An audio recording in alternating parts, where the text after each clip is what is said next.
अगर हाथरस साजिश है तो फिर महाकुंभ में प्रलय लाने की तैयारी कौन कर सकता है। हाथरस में बाबा जिम्मेदार नहीं तो फिर 10 करोड़ भक्तों की जिंदगी प्रयागराज में कौन बचा पाएगा। हाथरस के बाबा का सियासी पिता कौन है जिसने योगी के बुलडोजर से बचा लिया। बाबा खिलाड़ी निकला, क्या बुलडोजर अनाड़ी बना।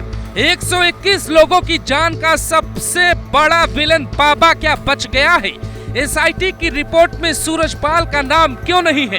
क्या बुलडोजर नहीं चलाकर योगी कोई बड़ी राजनीतिक भूल कर रहे हैं या फिर उनके फैसले पे किसी का फैसला थोपा गया है। 6 अधिकारियों को निलंबित किया गया लेकिन बाबा का कहीं नाम न आना क्या इशारा करता है।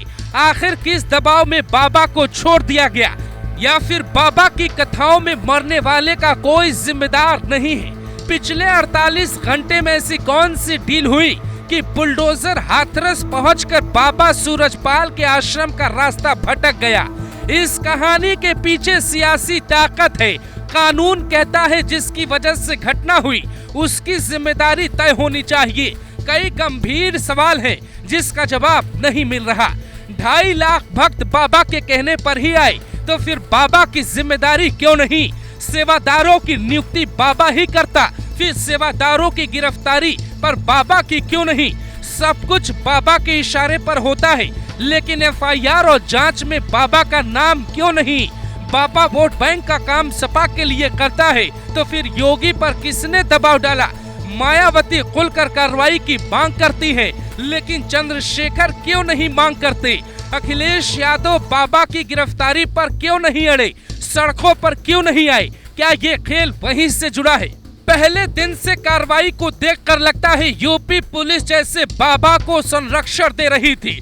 4 जून की रात क्या बाबा आश्रम में ही था। उस रात अचानक पुलिस की टीम एसओजी के साथ मैनपुरी आश्रम में क्यों गई। फिर बाबा मीडिया में कैसे आ जाता है लेकिन बुलडोजर बाबा को नहीं खोज पाता है। तो क्या योगी पर कोई सियासी दबाव है। क्या दलित वोटर पश्चिम में छिटक जाएगा इस डर से बुलडोजर नहीं चलाया गया। तो फिर अतीक और मुख्तार जैसों पे बुलडोजर चलाते वक्त भी तो मुस्लिम वोटर हाथ से निकल रहा था, फिर क्यों चला बुलडोजर। क्या दलितों ने बीजेपी को लोकसभा में नकार दिया तो दिल्ली बीजेपी का दबाव योगी पर आ गया। ऐसा क्या हुआ था, इस बात को समझने के लिए कोशिश हमने भी की। क्या योगी को अधिकारियों और पार्टी के नेताओं ने ही गलत फीडबैक दिया। 2 जून को घटना हुई थी, फिर 3 जून को योगी हाथरस गए थे। उस दिन योगी ने बाबा सूरजपाल को सज्जन कहा था। तो क्या योगी पर कोई ऐसा दबाव था। योगी का स्टाइल जिनको पता है वो जानते हैं योगी बाबा जल्दी झुकते नहीं है, ना ही कोई चुनौती मुश्किल होती है। अच्छे को ठिकाने लगाने वाली सरकार की जांच में सूरजपाल का बच जाना किसी को हजम नहीं हो रहा है।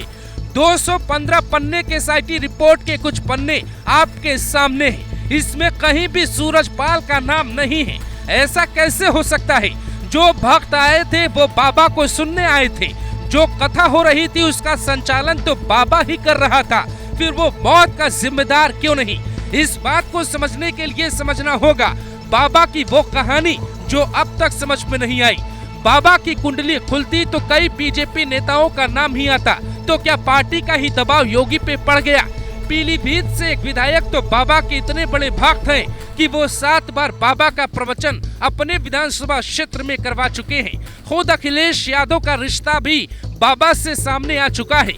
पश्चिम के कई बीजेपी नेता, सांसद और कई समाजवादी पार्टी के नेताओं का कनेक्शन बाबा से सीधे सामने आ चुका है। सियासी फायदा लेने वाले नेताओं ने क्या बाबा सूरजपाल को योगी के बुलडोजर से बचा लिया। ऐसे कई सवाल हैं जिसका जवाब शायद किसी के पास नहीं है लेकिन जनता निराश है। योगी का स्टाइल पसंद करने वाले योगी से अपील कर रहे हैं कि बाबा को मिट्टी में मिलाना चाहिए।